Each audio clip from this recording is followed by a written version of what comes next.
കാറ്റത്തെ കിളിക്കൂടിൻ്റെ ഇന്നത്തെ എപ്പിസോഡിലേക്ക് എല്ലാവർക്കും സ്വാഗതം. വീഡിയോ ആദ്യമായി കാണുന്നവരാണെങ്കിൽ സപ്പോർട്ട് ചെയ്ത് സബ്സ്ക്രൈബ് ചെയ്ത് ലൈക്ക് ചെയ്യാൻ മറക്കല്ലേ. അങ്ങനെ നിധി യാത്ര പറഞ്ഞു പോയ വിഷമത്തിൽ സുധീഷ് ജീപ്പിലിരിക്കുമ്പോഴാണ് നികേഷിന്റെ കോൾ വരുന്നത്.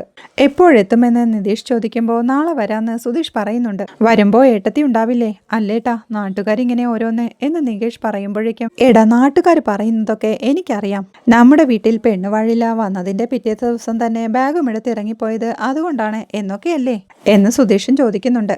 അതുകൊണ്ട് തിരിച്ചു വരുമ്പോഴേ നല്ല പട്ടപ്പകല് നമ്മുടെ വല്യച്ഛൻ പോയിരിക്കാറുള്ള ആ ചായക്കടയുടെ മുമ്പിൽ നിർത്തി ഏട്ടത്തിയെ നാലാള് കാണും വിധം കുറച്ചു നേരം നിന്ന് ഒരു ചായയൊക്കെ കുടിച്ച് നല്ല സ്റ്റൈലിങ് വന്നാ മതി. കേട്ടല്ലോ, ഇന്നലെ മുതലേ ഇവിടെ എല്ലാവരും നല്ല സന്തോഷത്തിലാ എന്ന് നികേഷ് സന്തോഷത്തോടെ പറയുമ്പോഴേക്കും എടാ, വേറെന്താ നിനക്ക് പറയാനുള്ളതെന്ന് ടെൻഷനോടെ സുധീഷും ചോദിക്കുന്നുണ്ട്.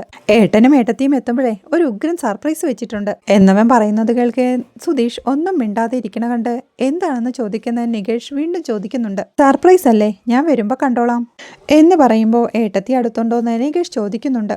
എടാ, ഞാൻ ആശുപത്രി നിൽക്കാം, വിളിക്കാം എന്ന് സുധീഷ് കള്ളം പറയുമ്പോഴേക്കും ഓക്കെ, ഞാൻ പിന്നെ വിളിക്കാമെന്ന് പറഞ്ഞ് നികേഷും കോൾ വെക്കുന്നുണ്ട്. നാളത്തെ സർപ്രൈസ് ശരിക്കും സർപ്രൈസ് ആണെന്ന് സന്തോഷത്തോടെ നികേഷും പറയുന്നുണ്ട്.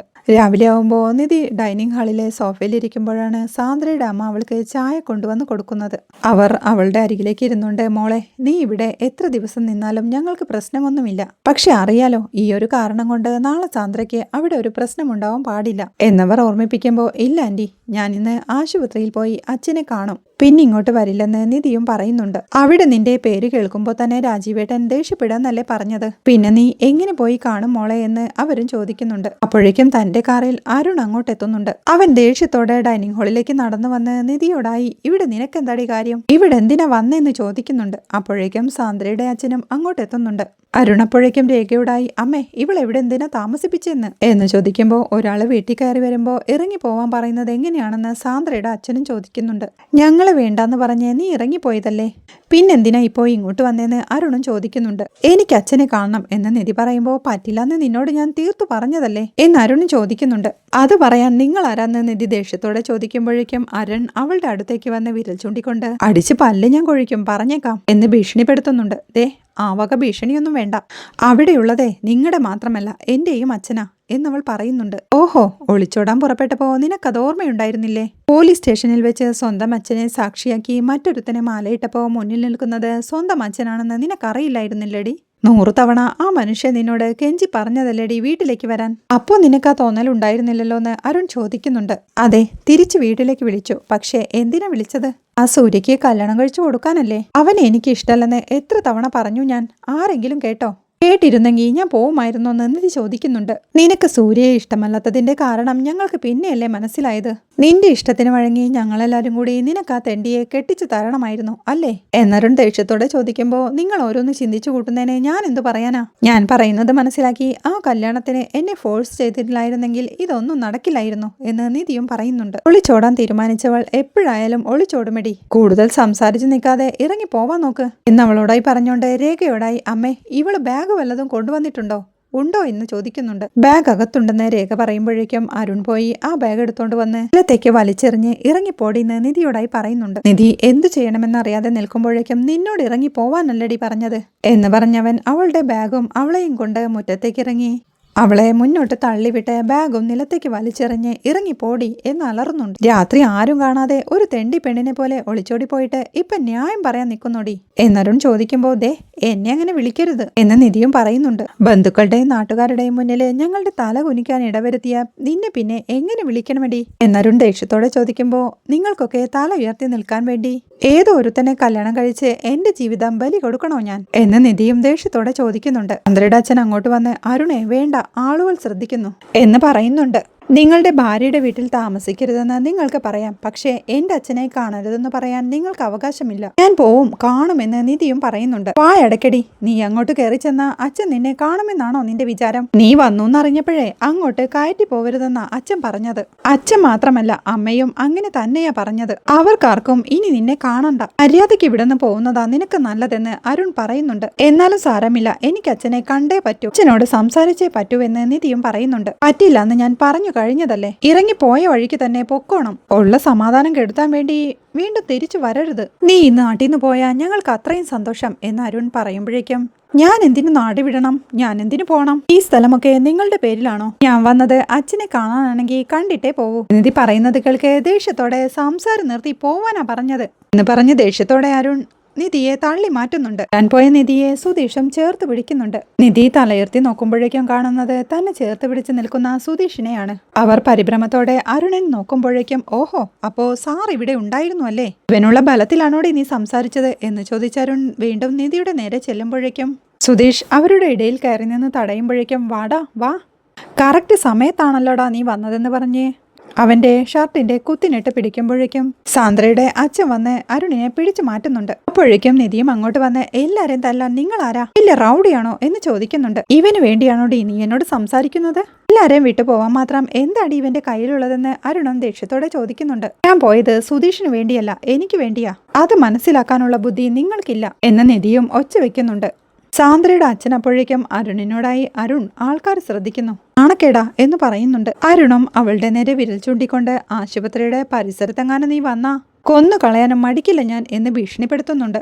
അത് കേൾക്കെ സുധീഷും ബാക്കിയുള്ളവരൊക്കെ അപ്പോ പൂ പറിക്കാൻ പോവല്ലോ എന്ന് പറയുന്നുണ്ട്. എന്തു ചെയ്യുമടാന്ന് ചോദിച്ച് അരുൺ വീണ്ടും സുധീഷിന്റെ നേരെ തിരിയുമ്പോഴേക്കും അരുണ്ണോ എന്ന് പറഞ്ഞ് സാന്ദ്രയുടെ അച്ഛൻ അവയാളെ പിടിച്ചു മാറ്റുന്നുണ്ട്. സുധീഷ് നിധിയോടായി നിധി ഞാനുള്ളപ്പോ നിധിയെ ആരും ഒന്നും ചെയ്യാൻ പോകുന്നില്ല അത്ര തന്നെ എന്ന് പറയുന്നുണ്ട്. അപ്പോഴേക്കും സാന്ദ്രയുടെ അച്ഛനും നിധി ഇത് ഞങ്ങളുടെ വീടാ, ഇതിന്റെ മുന്നിൽ കിടന്ന് ബഹളം വെക്കരുതെന്ന് പറയുന്നുണ്ട്. അരുൺ പറഞ്ഞത് തന്നെയാ രാജീവ് എന്നോടും പറഞ്ഞത്. രാജീവിനെ ഇനി നിന്നെ കാണണ്ട, ഇപ്പൊ അങ്ങോട്ട് ചെന്നാ അത് രാജീവിന്റെ ജീവന് കൂടി ആപത്താ. തീരുമാനിച്ചുറപ്പിച്ച് ഇറങ്ങിപ്പോയതല്ലേ, ഇനി അത് തന്നെയാ നല്ലത് എന്ന് സാന്ദ്രയുടെ അച്ഛൻ പറയുമ്പോ അതേ മോളെ, വെറുതെ ഇവിടെ കിടന്ന് വഴക്കുണ്ടാക്കി ആളുകളെ കൊണ്ട് അതും ഇതും പറയിപ്പിക്കല്ലേ എന്ന് സാന്ദ്രയുടെ അമ്മ രേഖയും ഓർമ്മിപ്പിക്കുന്നുണ്ട്. കേട്ടല്ലോ, ഇനി പോവാൻ നോക്ക്, ഇവിടെ ആർക്കും ഇനി നിന്നെ വേണ്ട.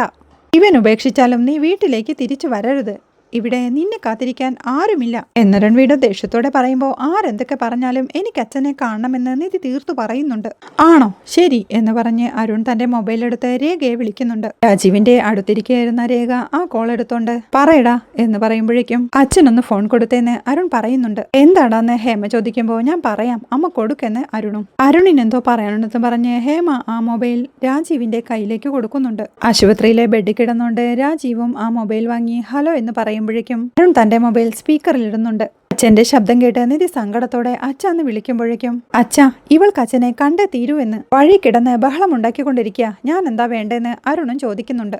എനിക്ക് അങ്ങനെ ഒരു മകളില്ല, എന്നെ സംബന്ധിച്ചിടത്തോളം അവൾ മരിച്ചു മണ്ണടിഞ്ഞു. ഞാൻ ജീവനോടെ ഇരിക്കണമെന്നുണ്ടെങ്കിൽ അവളെ ഇങ്ങോട്ട് കയറ്റരുത്. ഇനി അവളില്ല, പിണ്ടം മുട്ടുന്ന ചടങ്ങേ ബാക്കിയുള്ളൂ. ഒരുരുള ചോറ് ബലിക്കാക്കിക്ക് കൊടുത്ത് ഞാൻ ആ ബന്ധവും തീർത്തോളാം എന്ന് പറഞ്ഞ് രാജീവ് കോൾ വയ്ക്കുമ്പോൾ നിധിയും അത് കേട്ട് സങ്കടത്തോടെ പൊട്ടിക്കരയുന്നുണ്ട്. കേട്ടല്ലോ, ഇനി പോവാൻ അലറിക്കൊണ്ട് സുധീഷിനോടായി എടാ വിളിച്ചോണ്ട് പോടാ എന്ന് അരുൺ പറയുന്നുണ്ട്. നിധി പൊട്ടിക്കരഞ്ഞോണ്ട് നിൽക്കുമ്പോഴേക്കും സുധീഷ് അവളുടെ ബാഗും എടുത്ത് വാ പോകാമെന്ന് പറഞ്ഞ് നിധിയെ വിളിക്കുന്നുണ്ട്. സ്വന്തം കൂടപ്പിറപ്പിനെ പോലും മനസ്സിലാക്കാൻ കഴിയാത്ത ഇയാളൊക്കെ ഒരു ചേട്ടനാണോ എന്ന് സുധീഷ് അരുണിനോടായി ചോദിക്കുമ്പോഴേക്കും അരുൺ വീണ്ടും അവനെ അടിക്കാനായി ചെല്ലുന്നുണ്ട്. സാന്ദ്രയുടെ അമ്മയും അച്ഛനും അവനെ പിടിച്ചു മാറ്റുമ്പോഴേക്കും എന്റെ പൊന്നു കൊച്ചെ ഒന്ന് പോവാൻ പറഞ്ഞാ പോയിക്കൂടെ, നീ അയാളെ വല്ലതും ഇവൻ ചെയ്തിട്ട് ജയിലിൽ പോയാലേ എന്റെ മോക്കാ നഷ്ടം, ഒന്ന് പോവാൻ നോക്ക് എന്ന് രേഖയും നിധിയോടായി പറയുന്നുണ്ട്. സാന്ദ്രയുടെ അമ്മയും അച്ഛനും അരുണിനെയും കൊണ്ട് വീട്ടിലേക്ക് പോകുമ്പോഴേക്കും സുധീഷ് നിധിയെയും കൊണ്ട് ജീപ്പിലേക്ക് പോകുന്നുണ്ട്. അവർ രണ്ടുപേരും ജീപ്പിലേക്ക് കയറിയിരിക്കുമ്പോഴേക്കും സീറ്റ് ബെൽറ്റ് ഇട്ട് കഴിഞ്ഞ് നിധി പറയുന്നുണ്ട് അങ്ങേരെന്റെ ചേട്ടൻ തന്നെയല്ലേ, പിന്നെന്താ ഇങ്ങനെയൊക്കെ പറയുന്നേ, എന്റെ അച്ഛൻ പറഞ്ഞത് കേട്ടില്ലേ, ഞാൻ ചത്തുപോയത്രേ. ആയിക്കോട്ടെ ഇനി അങ്ങനെ തന്നെ ആയിക്കോട്ടെ എന്ന്. ദേ അവര് ദേഷ്യം കൊണ്ട് പറയുന്നതെല്ലാം കാര്യമായിട്ട് എടുക്കല്ലേ, അത് കുറയാൻ സമയമെടുക്കും, അവസാനം അവർക്ക് ഇയാളെ മനസ്സിലാവുകയും ചെയ്യും എന്ന് സുധീഷും അവളെ ആശ്വസിപ്പിക്കുന്നുണ്ട്. ഞാൻ എന്ത് കല്യാണം നടത്തിയത്, എന്ത് സിറ്റുവേഷനിലാ അങ്ങനെയൊക്കെ പെരുമാറേണ്ടി വന്നത്, ഇതൊരു കല്യാണമേ അല്ലെന്ന് ഞാൻ പറയാൻ ശ്രമിക്കുമ്പോ ഒരാള് പോലും എന്നെ കേൾക്കാൻ തയ്യാറാവില്ലെന്ന് വന്നാ അവര് തന്നെ ഓരോന്ന് സങ്കല്പിച്ചുണ്ടാക്കി അവര് തന്നെ തീരുമാനമെടുക്കുന്നു. എന്റെ ചേട്ടനല്ലേ അത്, അങ്ങേരുടെ കൂടെയല്ലേ ഞാൻ വളർന്നത്, അങ്ങേരെങ്കിലും എന്നെ മനസ്സിലാക്കണ്ടേ, ഞാനൊരു തെണ്ടി പെണ്ണാത്രേ എന്ന് ദേഷ്യത്തോടെ നിധി പറയുന്നുണ്ട്. അവര് പറഞ്ഞു കഴിഞ്ഞാ ഇയാൾ അതാവോ, ഇല്ലല്ലോ. അതൊന്ന് വിടടോ എന്ന് സുധീഷ് പറയുമ്പോൾ അവർക്ക് എന്നെ കാണണ്ടെങ്കിൽ എനിക്കും കാണണ്ട. എന്നെ മനസ്സിലാക്കാത്ത ആരെയും ഞാൻ ഇനി കാണാൻ പോകുന്നില്ല എന്ന് നിധിയും ദേഷ്യത്തോടെ പറയുന്നുണ്ട്. ശരി വീട് എന്ന് പറഞ്ഞ് സുധീഷ് സമാധാനിപ്പിക്കുമ്പോഴേക്കും അപ്പോൾ ഇയാൾ പോയില്ലേ എന്ന് നിധിയും ചോദിക്കുന്നുണ്ട്. ഇല്ലെന്നവൻ പറയുമ്പോൾ കാരണമെന്ന് നിധിയും ചോദിക്കുന്നു. ഇയാളുടെ ചേട്ടൻ കഴുത്തിന് പിടിച്ച് തള്ളുമ്പോഴേ പിടിക്കാൻ ഒരാൾ വേണ്ടേ, അതാ ഞാൻ വെയിറ്റ് ചെയ്തതെന്ന് സുധീഷും ചിരിയോടെ പറയുന്നുണ്ട്. ഇങ്ങനൊരു സീൻ നടക്കുമെന്ന് എന്റെ മനസ്സിൽ തോന്നിയിരുന്നു, അതാ തിരിച്ചു പോവാൻ മനസ്സ് വരാഞ്ഞേ. ഈ ബഹളമൊക്കെ കഴിഞ്ഞ് ഇയാള് തനിയിരുന്ന് പറയുന്നത് കേൾക്കാനും ഒരാൾ വേണ്ടേ, അതാ ഞാൻ വെയിറ്റ് ചെയ്തേ എന്ന് സുധീഷ് ചിരിയോടെ പറയുമ്പോൾ അപ്പോ രാത്രി മുഴുവൻ ജീപ്പിലായിരുന്നല്ലേ എന്ന് നിധിയും ചോദിക്കുന്നുണ്ട്. അതെ എന്നവൻ പറയുമ്പോൾ ബുദ്ധിമുട്ടായല്ലേ എന്ന് നിധി ചോദിക്കുന്നുണ്ട്. കുഴപ്പമില്ലായിരുന്നു, പക്ഷേ ദേ ഈ വലുപ്പത്തിലുള്ള കൊതുകുകൾ ഉണ്ടായിരുന്നു എന്ന് തന്റെ കൈവിരൽ ഉയർത്തിക്കൊണ്ട് സുധീഷ് പറയുന്നുണ്ട്. പിന്നെ രാവിലെ പ്രഭാത കൃത്യങ്ങൾക്ക് വേണ്ടി ഒരു 3 കിലോമീറ്റർ പോവേണ്ടി വന്നു. ബാക്കിയൊക്കെ ഫെയർ എന്ന് സുധീഷ് പറയുന്ന കേട്ട് നിങ്ങൾ ശരിക്കും ഒരു പാവമാ എന്ന് നിധിയും പറയുന്നുണ്ട്. ആണോ, അങ്ങനെയാണോ എന്ന് സുധീഷ് ചോദിക്കുമ്പോൾ ഈയിടെ ഞാൻ അപ്സെറ്റ് ആവുമ്പോഴെല്ലാം എന്റെ കൂടെ ഇയാൾ മാത്രമേ ഉള്ളൂ എന്ന് നിധിയും ഇമോഷണലായി പറയുന്നുണ്ട്.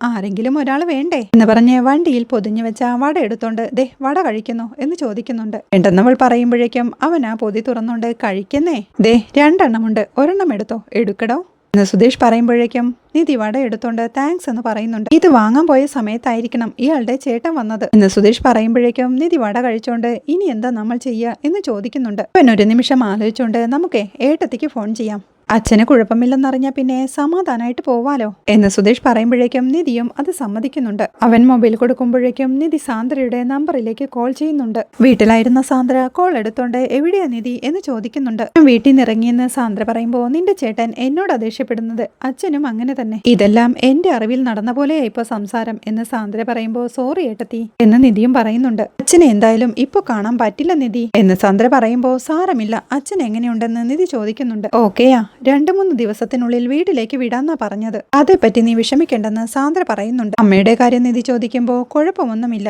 പാവം ആകെ പേടിച്ചു പോയിട്ടുണ്ട്, എന്നാ നീ ചെല്ലേ, എന്തെങ്കിലും പ്രശ്നമുണ്ടായ മെസ്സേജ് അയക്ക്, ടേക്ക് കെയർ എന്ന് പറഞ്ഞ് സാന്ദ്ര കോൾ വെക്കുന്നുണ്ട്. അവരുടെ കോൾ തീരുമ്പോഴേക്കും എന്തായിന്ന് സുധീഷ് ചോദിക്കുന്നുണ്ട്. അച്ഛന് കുഴപ്പമൊന്നുമില്ലെന്ന് നിധി പറയുന്നുണ്ട്. താങ്ക് ഗോഡ്, ഇപ്പോ പ്രശ്നം തീർന്നില്ലേ, ഇനി അതങ്ങ് വിട്ടേക്ക്, വട കഴിച്ചെന്ന് സുധീഷ് സന്തോഷത്തോടെ പറയുന്നുണ്ട്. ജീവിതം ഏത് വഴിക്കാ പോകുന്നെന്ന് ഒരു പിടിയും കിട്ടുന്നില്ല എന്ന് നിധി ടെൻഷനോടെ പറയുമ്പോൾ എന്നാ എനിക്ക് പിടിയുണ്ടല്ലോ, കലം നേരെ തിരുവനന്തപുരം, അവിടെ ചെന്നിട്ട് ഒരു ജോലി കണ്ടുപിടിക്കുന്നു, പിന്നെ പഠനം തുടരുന്നു, ഓക്കെ എന്നവൻ ചോദിക്കുമ്പോഴേക്കും നിധിയും ചിരിയോടെ സമ്മതിക്കുന്നുണ്ട്. വട കഴിക്കുന്ന അവളോടായി പറഞ്ഞുകൊണ്ട് സുധീഷും വണ്ടി എടുക്കുന്നുണ്ടേ. പിന്നീട് ഹരീഷ് വർക്ക്ഷോപ്പിൽ പണിയെടുത്തോണ്ടിരിക്കുമ്പോഴേക്കും നികേഷ് അങ്ങോട്ട് എത്തുന്നുണ്ട്. ഹരീഷ് ഏട്ടാ, നിങ്ങൾ ഇതുവരെ പണി നിർത്തിയില്ലേ, നേരം എത്രയെന്ന വിചാരം എന്ന് നികേഷ് ചോദിക്കുന്നുണ്ട്. ഹരീഷ് ചന്തുവിനോട് അവനൊരു ചായ മേടിച്ചു കൊടുക്കാൻ പറയുമ്പോഴേക്കും ഞാൻ ഇരിക്കാൻ വന്നതല്ലെന്ന് നികേഷ് പറയുന്നുണ്ട്. ഹരീഷ് ഒരു സ്കൂട്ടർ റെഡിയാക്കിക്കൊണ്ട് ദേ കഴിഞ്ഞു, ഇപ്പൊ പോവാം, ടിറ്റോയെ ഞാൻ അങ്ങോട്ട് വിട്ടിട്ടുണ്ടെന്ന് പറയുന്നുണ്ട്.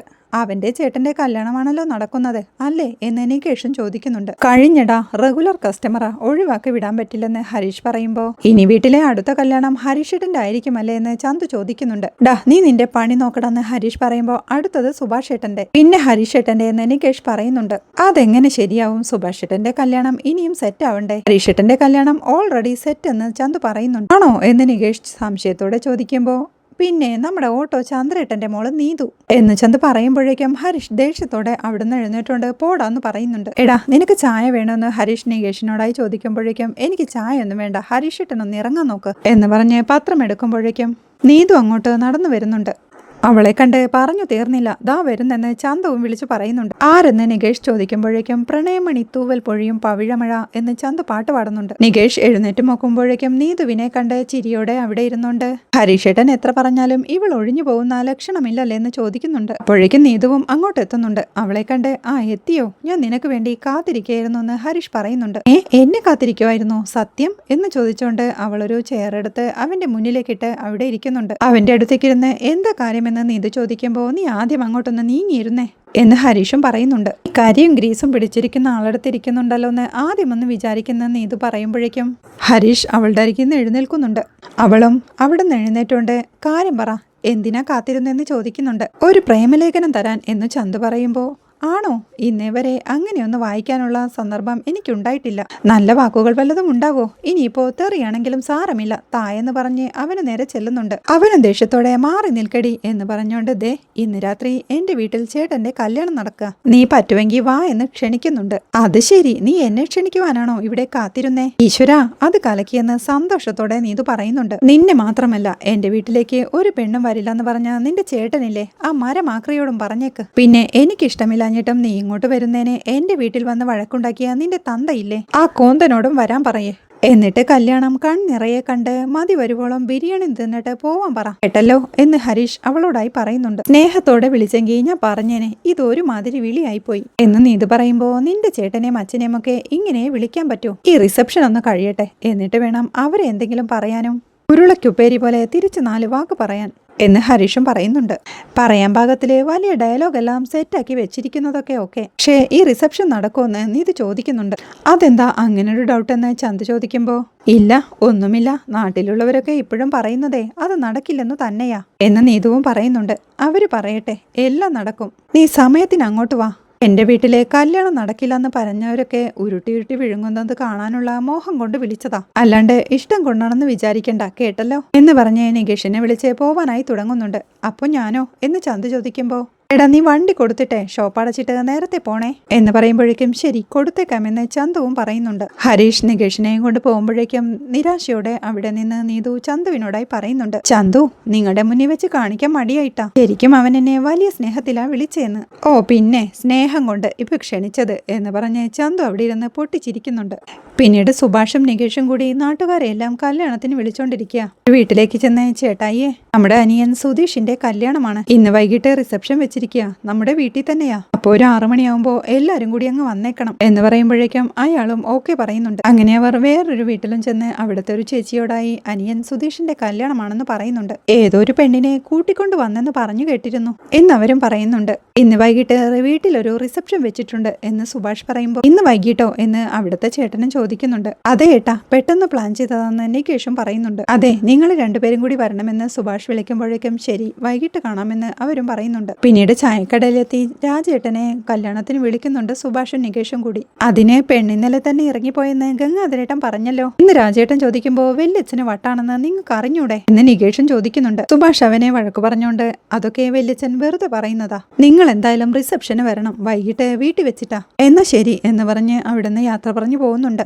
അങ്ങനെ അവർ വീണ്ടും റോഡിലൂടെ നടന്നു പോകുമ്പോഴേക്കും നമ്മൾ ചെന്ന് റിസപ്ഷന് ക്ഷണിപ്പിക്കുമ്പോൾ ആളുകൾക്ക് എന്താ ചേട്ടാ ഒരു പുച്ഛമെന്ന് നികേഷ് ചോദിക്കുന്നുണ്ട്. ഈ ആളുകളെ വിളിച്ച് റിസപ്ഷൻ നടത്തണ്ടായിരുന്നു എന്ന് തോന്നുക എന്ന് നികേഷ് പറയുമ്പോ ഏയ് എടാ, നമ്മളോടുള്ള ആളുകളുടെ മനോഭാവമൊക്കെ ഉടനെ മാറും, നീ നോക്കിക്കോ എന്ന് പറയുമ്പോഴേക്കും അവർ അമ്മായിയുടെ വീടിനടുത്തെത്തുന്നുണ്ട്. അവിടെ എത്തുമ്പോൾ സുഭാഷ് നിൽക്കുന്നത് കണ്ട് ഇവിടെയും കയറുന്നുണ്ടോന്ന് നികേഷ് ചോദിക്കുന്നുണ്ട്. പിന്നെ അമ്മായിയും വല്യച്ഛനെയും വിളിക്കണ്ടേ എന്ന് സുഭാഷ് ചോദിക്കുമ്പോൾ എന്താവശ്യത്തിന്, ഇതെങ്ങനെയെങ്കിലും മുടപ്പിക്കണമെന്ന് അവര് വിചാരിക്കും എന്ന് നികേഷും പറയുന്നുണ്ട്. എടാ, നമ്മുടെ മര്യാദ നമ്മൾ കാണിക്കണ്ടേ, നീ ഇങ്ങോട്ട് വാ എന്ന് പറഞ്ഞവർ അമ്മായിയുടെ വീട്ടിലേക്ക് കയറുന്നുണ്ട്. അവരവിടെ എത്തുമ്പോഴേക്കും സുനന്ദ അവിടെ മുറ്റത്ത് മുറ്റമടിച്ചോണ്ടിരിക്കുക. ഡീ പെണ്ണെ എന്ന് സുഭാഷ് വിളിക്കുമ്പോഴേക്കും സുനന്ദ സന്തോഷത്തോടെ സുഭാഷേട്ടാ അവ കേറിയിരിക്കെന്ന് പറയുന്നുണ്ട്. അമ്മയില്ലെന്ന് സുഭാഷ് ചോദിക്കുമ്പോ ഉണ്ട്, വിളിക്കാമെന്ന് പറഞ്ഞ് അവൾ അകത്തേക്ക് കയറാനായി തുടങ്ങുമ്പോഴേക്കും ആരടി അവിടെ എന്ന് ചോദിച്ച് അവളുടെ അമ്മയും അങ്ങോട്ട് വരുന്നുണ്ട്. കൂടെ വല്യച്ഛനുമുണ്ട്.